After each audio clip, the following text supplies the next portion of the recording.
안녕하십니까, 이진우입니다.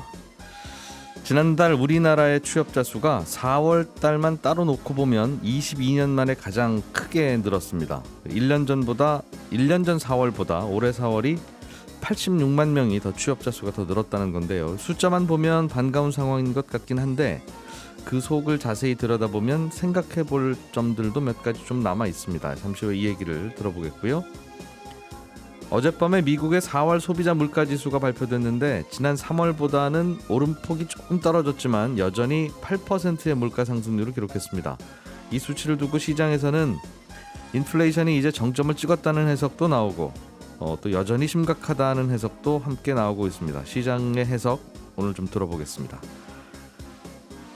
정부가 올해 집을 한 채 보유한 사람이 내는 부동산세, 종합부동산세를 깎아주는 방안을 추진한다는 보도가 나왔습니다. 보유세를 매길 때 기준으로 활용되는 공정시장 가액 비율을 더 낮춘다는 건데요. 이 내용도 좀 들어보겠습니다.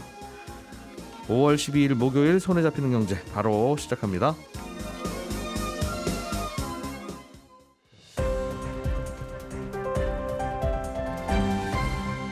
이진우의 손에 잡히는 경제.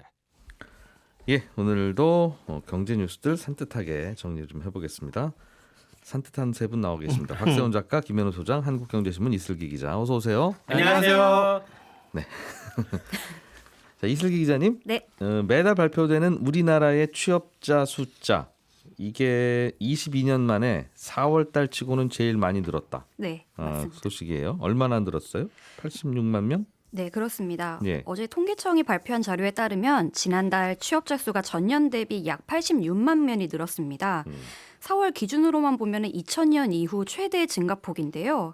코로나 확산 이후로 복지 서비스업이나 이제 공공행정에서 일자리가 많이 증가하는 거는 저번 달에도 이어졌고요. 예. 특히 제조업 취업자가 13만 명이 넘게 늘었습니다. 제조업 취업자는 이제 고용 허리인 30, 40대 비중이 크고 네. 상용직이 많아서 굉장히 중요한데요. 작년만 하더라도 제조업 취업자가 1, 2만 명 증가하거나 가끔은 마이너스를 띌 때도 있었는데 그래서 이번에 14만 명 넘게 늘었다는 것이 굉장히 고무적인 수치입니다. 예. 그런데 이를 두고 기재부에서는 정부가 세금을 투입해 만든 일자리 비중이 높다라고 평가절하를 했습니다. 네? 기재부가요? 예, 그렇습니다. 물론 매번 발표되는 취업자 숫자가 네. 정부가 세금을 투입해서 만든 일자리 비중이 꽤 그동안 높았죠. 예. 뭐 말씀하신 대로 복지 서비스, 공공행정 이런 쪽에서 일자리 증가한다는 건 그냥 정부가 좀 더 뽑읍시다 하면 뽑는 거니까요. 네. 근데 기재부가 그렇게 얘기했다고요? 네, 그렇습니다. 왜요? 왜?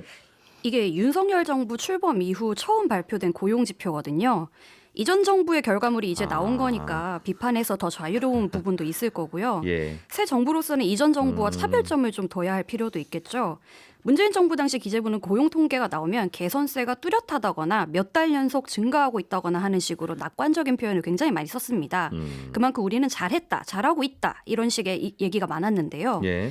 새 정부의 추경호 부총리는 임기를 시작하자마자 직원들한테 공개는 솔직하게, 판단은 균형 있게 해야 한다고 말을 하면서 문재인 정부를 우회적으로 비판했습니다. 야, 뭐 무슨 얘기인지도 알겠고 바람직하기도 한데 네. 앞으로도 계속 그럴지는 지켜봐야 되겠어요. 그렇죠. 이게 앞으로 고용 지표가 정말 꺾여도 예. 이 스탠스를 유지할 수 있을지는 알 수가 없죠 아직. 결국은 이제 고용지표 잘 못 나오든가 아니면 또 결국 이렇게 정부 투입 일자리만 계속 나오면 앞으로는 네. 지난달에는 우리 정부가 뭐 했는지 도대체 모르겠습니다. 이런 뉘앙스의 발표와 해석을 해야 될 텐데. 네. 알겠습니다. 그렇게 발표가 되면 좋죠. 물론 객관적인 상황을 판단할 수도 있고. 그렇죠. 네. 일단은 뭐 부족한 거나 반성할 거에 대한 합의와 해석은 있어야 그게 고쳐지니까. 예. 어쨌든 그렇군요. 그래서요? 그래서 이제 문제는 이제 앞으로 나올 고용 지표 둔화가 우려되는 목소리가 많다는 겁니다. 네. 최근 통계청에서도 이번 지표를 발표를 하면서 우크라이나 사태도 있고 국제 정세도 불확실하기 때문에 5월 전망이 쉽지 않다고 얘기한 상황이거든요. 예. 아무래도 경제에 가장 중요한 게 제조업 일자리 아니겠습니까? 그리고 우리나라 제조업의 상당 부분은 수출에 의존을 하고 있는데요. 그렇다 보니까 제조업 일자리가 수출 경기에 연동되는 경향이 짙습니다. 예. 이 수출 경기가 지난달만 해도 월별 기준 역대 최고치를 기록하면서 양호한 모습을 보였는데요. 자세히 살펴보면은 중국향 수출이 감소로 전환되는 등 좀 좋지 않은 부분들도 보이기 시작했거든요. 네. 특히 중요한 게 중국입니다. 중국은 시진핑 주석이 이제 3년임을 11월에 결정되는데요. 적어도 가을까지는 중국이 지금 고수하고 있는 제로 코로나 정책을 완화시키지 않을 것 같다라는 의견이 나오고 있습니다. 계속 통행 금지 뭐 이렇게 한다는 거죠? 네, 예. 맞습니다. 심지어 최근에는 9월에 개최 예정이었던 아시안 게임까지 연기를 한 상황이거든요. 또 이제 3연임에 성공을 하면 시진핑 입장에서도 뭔가 보여줘야 하지 않겠습니까? 예. 일각에서는 연임이 성공을 하면은 그제서야 경제 지표가 반등하는 것을 보여주려고 일부러 올해 경제 상황을 좀 눌러놓고 보지 않겠느냐라는 얘기까지 나오고 있습니다. 올해 경제 지표 살리려고 살짝 풀었다가 코로나 더 퍼지고 그러면 네, 엉망진창된다. 예, 그렇습니다. 그래서 어쨌든 당분간 중국 경제 상황이 좋지가 않을 것 같다. 예. 고용 지표가 아무래도 후행 지표이다 보니까 당장 5월부터 이 지표가 꺾이지 않는다고 해도 예. 이 상태로라면은 곧 꺾일 것 같다는 우려가 많은 이유입니다. 그렇군요. 그러면 수출은 꺾이겠네요. 네. 바깥이 워낙 힘드니까 예. 수출이라는 게 결국 해외에 있는 우리 고객한테 물건 파는 건데 그렇죠. 해외 고객들이 중국 같은 경우에는 집 밖으로 나오지도 못하고 뭐 유럽 다른 나라 고객들은 러시아 우크라이나 사태 때문에 이것저것 다 안 되니까 네. 그러면 우리나라 경제는 결국은 수출은 꺾일 게 확실하면 내수를 좀 살려야 될 텐데 결국은 네. 뭐 이것도 쉬우면 그동안 왜 못 살렸겠어요? 쉽지 않겠죠? 어떻게 보십니까? 어떻게 네. 보여지고 있습니까? 네, 아무래도 좀 쉽지는 않은데 윤석열 대통령이 대선 후보 당시 공약했던 것 중에 하나가 예. 코로나로 피해본 소상공인한테 600만 원은 지급하겠다는 거였거든요. 이제 정부 출범한 지 얼마 되지도 않았는데 이걸 번복할 수가 없고 네. 이거를 이제 추경안에 강하게 물어붙이고 있습니다. 또 이게 밀어붙일 수밖에 없는 게 인수위 시절에 안철수 인수위원장이 네. 피해 지원금을 차등 지급하겠다고 얘기를 하면서 공약을 파기한 게 아니냐 이런 식의 비판이 굉장히 많았거든요. 예. 우리나라는 소상공인이 워낙 많은 나라고 6월에 당장 선거도 있다 보니까 신경 쓰지 않을 수가 없다는 비판이 나오고 있고요. 예. 더 근본적인 문제는 물가에 있습니다. 이게 피해 보상액 등등을 다 합쳐갖고 추경을 하면은 그 규모가 지금 33조 원 정도가 예상되어 있거든요. 그 돈이 시장에 풀리면 물가 오를 거다. 그렇죠. 시장이 그 돈을 그만큼 풀면은 물가가 더 오르면 안 그래도 이제 금융위기 이후로 가장 높은 수준의 물가 상승률을 기록하는 상황에서 예. 더 자극하면 어떡하느냐라는 비판도 나오고 있습니다. 물가도 안 오르면서 돈이 풀려서 경기가 좋아지는 건 불가능한데 둘 중에 하나는 포기해야 되는데. 네. 그럼 물가 잡겠습니다 하고 안 풀면 소상공인 어떻게 할 거냐고 그러고. 네. 그럼 풀겠습니다. 그럼 물가는 어떻게 할 거냐고 그러고. 그러면 그렇죠. 네. 아무튼 재원은 준비돼 있습니까? 600만 원씩 지원하는 것에 대한 재원은 추경을 해야 되는 거예요? 아니면 어떤 상황입니까? 정부는 이제 추가로 거치는 세금으로 충분히 감당이 가능하다. 네. 심지어 추경을 하고도 8조가 남을 것 같다. 그래서 이거를 국채 상환에 쓰겠다는 입장이거든요. 기업이 이제 어쨌든 돈을 잘 벌고 있으니까 법인세가 좀 들어올 거고 주식도 잘 됐으니까 양도세 이런 것도 또 들어올 거라는 예상인데요. 예. 근데 이제 최근에 이제 작년 국세청이 세수 계산을 잘못한 것이 드러난 적이 있거든요. 원래보다 60조 원이 더 거친 걸로 나타났습니다. 예. 그래서 이제 감사원의 감사도 받고 막 이런 상황인데 여기서 50조 원이 더 거친다고 얘기를 세수 추세를 하는 게 과연 맞느냐라는 지적이 나오고 있어서요. 야당이 이제 철저히 예산을 따져보겠다고 으름장을 놓은 상태입니다. 50조 원이 더 거친다는 건 이번 정부 계산입니까? 지난달 정부 계산입니까? 이번 정부가 이번- 50조 원이 더 거칠 것 같다고. 알겠습니다. 김현우 소장님, 네. 종부세 얘기를 좀 해보죠. 예. 종부세 부담을 좀 낮추는 방안을 정부가 검토 중인데 네. 이달 말 기준, 그러니까 정확히는 6월 1일 기준으로 집 갖고 있는 분들한테 종부세가 나오니까 그렇죠. 규정을 바꾸건 어떻게 하려고 하면 지금 시간이 한 보름 남짓 남았어요. 네, 그렇습니다. 이 사이에 세율을 건드릴 수는 없고 그렇죠. 야당인 민주당 협조가 필요한데 그럴 것 같지는 않으니까. 네, 네.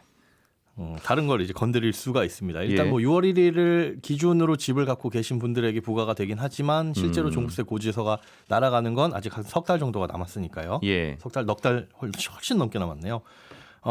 그런데 지난 정부에서도 부동산 가격이 크게 오른 거에 대해서 1세대 1주택자 같은 경우에는 작년에 공시가 적용하도록 조정을 한 바가 있죠. 그런데 요거와 별개로 이번에 윤석열 대통령 공약 중에는 종부세 부담 완화를 위해서 이 공정시장 가액 비율을 조정하겠다라는 내용이 포함되어 있었어요. 예. 종부세 계산할 때는 공시가에서 일정 금액 공제하고 여기에 공정시장 가액 비율이라는 걸 곱한 금액에 대해서 이제 세금을 매기는데 네. 이게 2019년은 85% 그리고 이제 매년 5%포인트씩 올라서 원래대로면 이제 올해는 100%. 그러니까 공시가에 그대로 그냥 적용을 하는 게 원래대로였습니다. 그대로 가자면. 예. 그런데 이제 공시가가 계속 오르다 보니까 공시가를 작년 수준으로 적용하다 한더라도 이 100%를 적용하게 되면 세부담이 꽤 많이 늘어날 수 있잖아요. 그러니까 이 공약에서는 이 공정시장 가입 비율도 작년 수준인 95%로 낮추겠다라고 했었는데 요거보다 더 낮추는 방안을 현 정부에서 검토 중인 것으로 나왔습니다. 세금이라는 게 원래 딱 저울 위에 올려놓고 몇 킬로 그리고 나오면 거기에다 이제 세금 곱하는 건데 네. 세율을 곱하는 건데 그렇죠. 세율은 못 건드리니까 네. 저울을 좀 바꿔보겠습니다. 맞습니다. 작년까지는 한 3kg 올라가는 거였는데 네. 요걸 어떻게 한 2kg라고 이렇게 바꿔주면 결국은 뭐 세금은 좀 줄어들지 않겠냐. 결국은 그거 하는 거죠. 네, 결국은. 맞습니다.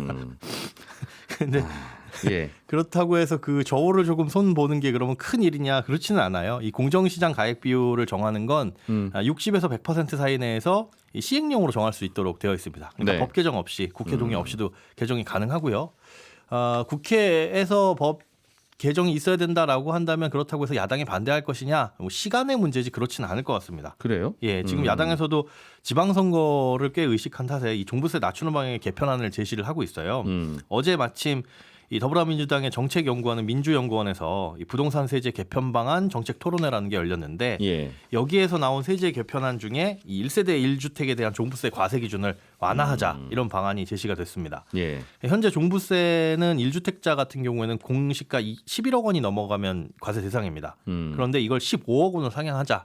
그러니까 15억까지는 공시가 종부세를 물리지 말자라는 내용이거든요. 이렇게 되면 이제 서울에서 1세대 1주택자 중에 종부세 납부 대상이 거의 절반 가까이 줄어들게 됩니다. 예. 48%가 줄어들고 경기도는 84%나 제외가 돼요. 그러면 꽤 많은 사람들이 이제 종부세 부담에서 벗어나겠죠. 우리나라 종부세는 다른 나라하고만 비교해 보면 네. 1주택자에 대한 종부세가 매우 무거워서 이거 좀 바꿔야 되는 게 아니라 2주택 이상자에 대해서 그렇죠. 거의 뭐 처벌에 가까운 종부세를 매기는 게 그게 이제 좀 문제다 이 논란인데. 네, 똑같은 금액 가치를 갖고 있어도 주택 수에 따라서 굉장히 무거워지죠. 그러니까 10억 갖고 있는 두 채 갖고 있는 분과 20억 한 채 갖고 있는 분과 심지어는 25억짜리 갖고 있는 분과 비교해 보면 25억짜리 갖고 있는 분한테 종부세가 더 낮으니까. 한 채면은 예. 그렇죠. 반대로 10억 두 채인데 그거는 매우 높으니까 네.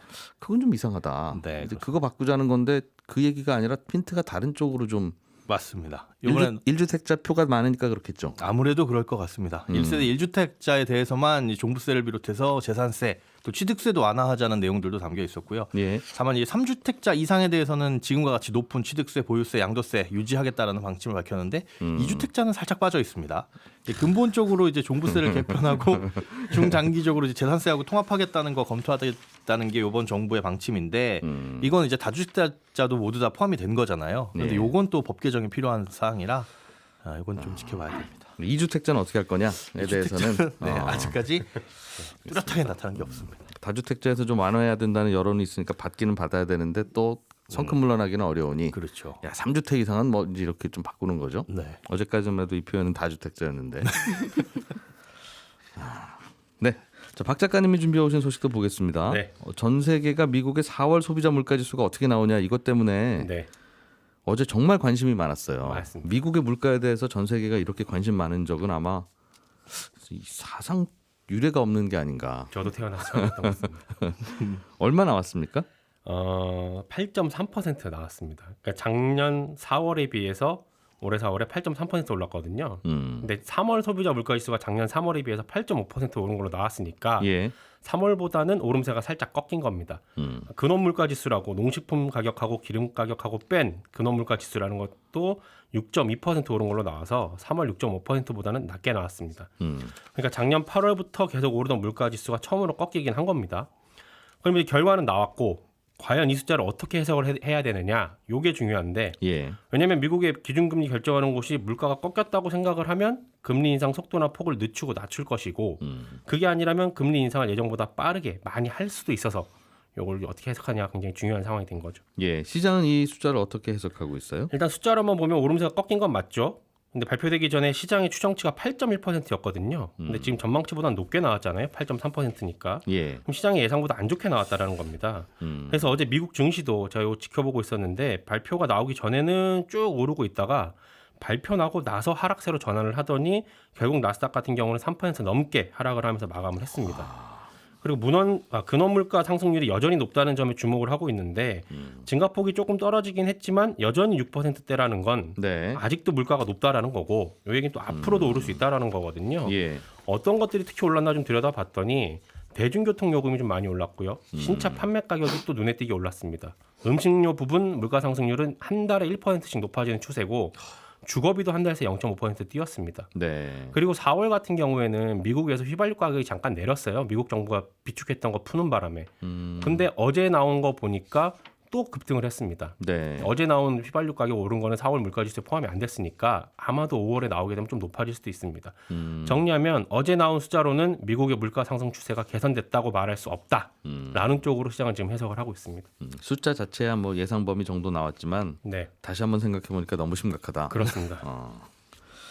알겠습니다. 그럼 금리를 앞으로 더 많이 지금 예고하는 것보다 더 많이 올릴 수도 있다고 시장은 생각하는 건가요? 그럴까요? 일단은 파월 의장이 얘기한 게 있으니까 지금까지는 6월하고 7월에 0.5%포인트씩 올리지 않겠느냐라는 전망이 강하긴 합니다. 예. 숫자가 이렇게 나오니까 그러니까 즉 오름세가 꺾이긴 했으니까요. 근데 여전히 8%라는 거는 생각해보면 굉장히 높은 수치인 거잖아요. 2019년 코로나 터지기 전에 2019년 4월하고 비교해보면 대략 한 15% 정도 오른 수치거든요. 예. 그렇기 때문에 0.5%포인트 올리는 걸로 이거 잡기 어렵다. 그게 아니라 0.75%포인트를 한 번에 올려가지고 강한 충격을 줘야 된다. 네. 라는 의견도 계속 나옵니다.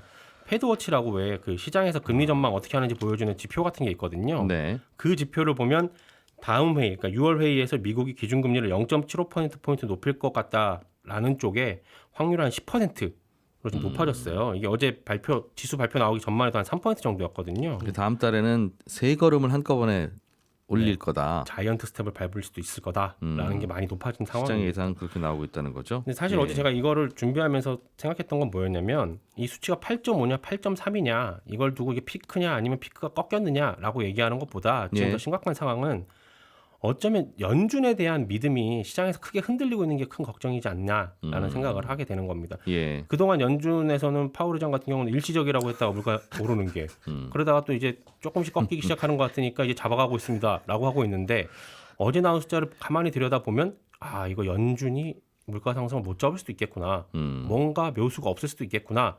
라는 의심이 강하게 들기 시작했다라는 거죠. 걱정이죠, 걱정. 그렇게 그렇습니다. 되면. 이렇게 되면 금융시장은 앞으로 조금 더 변동성이 커질 수밖에 없습니다. 어떤 분 이렇게 얘기하더군요. 시장이 흔들리면 마치 이건 흔들리는 버스에 탄 승객처럼 승객들이 멀미를 한다. 네. 그러면 이제 뭐 이런저런 지표도 망가질 수 있고 그런데 요즘 분위기는 기사님이 멀미를 하고 있는 것 같다. 식은땀 흘리면서 전 세계 경제를 이끌고 있는 연준 의장이 이제 기사라고 생각하는 거죠. 네. 더 불안하다 정말. 불안하죠. 나는 사실 좀 괜찮은데 네. 저분 얼굴 보니까 노랗다. 그런 해석을 또 재밌게 하는 분도 있는 것 같아요. 바이든 대통령 입장에서는 아주 골칫거리겠어요. 11월에 중간선거 앞두고 있는데 물가 이거 안 잡으면 바이든한테 표 안 주겠다고 지금 미국 국민들이 벼르고 있나 봐요. 그렇습니다. 어제 물가지수 발표하기 하루 전날에 그 대통령이 물가에 대해서 기자회견 비슷한 걸 했거든요. 예. 굉장히 이례적입니다. 그러면서 한 얘기가 중국에서 들어오는 수입품에 관세를 내리는 방안을 검토 중이다. 이렇게 얘기를 했어요. 트럼프 전 대통령하고 바이든 현 대통령하고 대부분 많은 곳의 생각이 다른데 딱 하나 공통점이 있다면 중국에 대한 견제 강화였거든요. 예. 그런데 바이든 대통령이 중국산 물품에 관세를 덜 받겠다고 하는 건 지금 그만큼 절박하다 이런 의미를 일으킵니다. 물가 때문에 최근에 지지율 굉장히 많이 빠지고 있거든요. 예. 중간선 그것 때문에 또 이제 연준은 계속 금리 안 올릴 수도 없을 거다. 그렇습니다. 그런 얘기하는 거죠. 그렇죠. 미국도 완전히 독립은 아닌가 봐요. 중앙은행이. 그렇습니다. 하긴 대통령이 지명을 하고 네. 다음날 연임을 해줄지 안 해줄지 모르니까 네. 작년 이맘때만 해도 이 연준 의장이 연임을 할지 못할지 네, 불안한 상황이었잖아요. 그렇죠.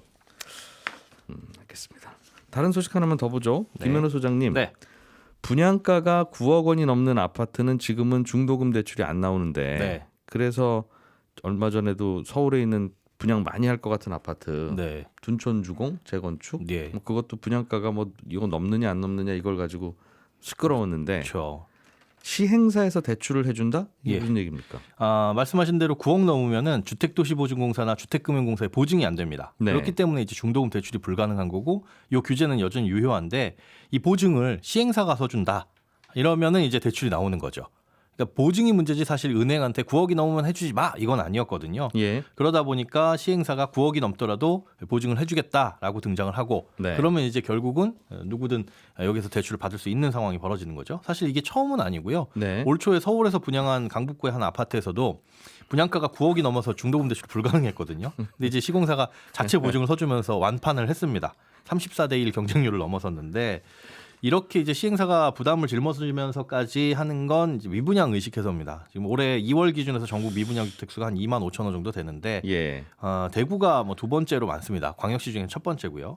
근데 이 미분양이 증가하는 요인은 뭐 여러 가지고 지역마다 차이도 있겠지만 과거에는 부동산이 좀 불황기에 이런 움직임이 많이 나타났잖아요. 예. 근데 요즘에는 그렇다기보다는 대출이 나오지 않는 게 크게 작용을 한다라고 보이고 있어요. 그래서 이런 이유 때문에 실제로 비규제 지역의 분양가 9억 이하인데도 시행사가 중도금 보증을 하는 사례도 등장을 합니다. 근데 이거는 은행이 시행사 믿고 보증서 줬어요. 그럼 저희가 빌려드리죠. 이게 아닐 거예요. 당연히 아파트 보고 빌려주는 거죠. 네. 아파트는 이거 다 완공만 되면 그쵸. 15억인데. 문제는 없으니까요. 그런데 뭐 분양가는 9억을 살짝 넘을 수도 있고 그거야 그렇지만 네. 거기서 중도금 대출해 주라고 하니 정부가 규제만 안 하면 은행들은 빌려주고 싶어서 아주 안달이 나 있는 그런 아파트 대출인데 그렇습니다. 행정적인 부분인 네, 거죠. 시행사가 우리가 도장 혹시 찍어주면 안 됩니까? 이제 네. 그런 물어주니까 그게 된다면 저희도 참 빌려드리고 싶습니다. 이제 그러는 거죠. 실제로 그래서 9억 원 초과하는 아파트에 뭐 9억 원까지는 40% 넘어서는 20% 이런 식의 대출도 시행사 보증으로 진행도 했고요. 그리고 지금 유주택인 경우에 9억 원 이하는 대출이 나옴에도 불구하고 시행사가 네. 보증을 쓰는 사례도 있는데 왜 그러냐면 1세대 한 건만 되거든요. 규제 지역은 또 비규제 지역은 2건까지만 되는데 이런 것도 이제 시행사가 보증을 해주면 대출이 뭐 여러 건도 나올 수 있으니까 다주택자도 여기에 이제 들어올 수 있다. 그러니까 분양가는 올랐지만 지금 시세보단 싸고 청약 열기 주춤하다고 하지만은 규제는 여전하다 보니까 예. 이런 상황에서 나오는 좀 재미난 일이 아닌가 싶습니다.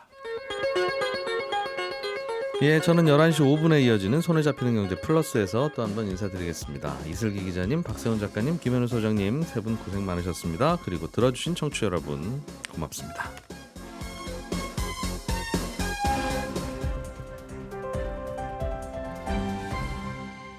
경제를 생각하는 사람들의 즐거운 습관. 이진우의 손에 잡히는 경제.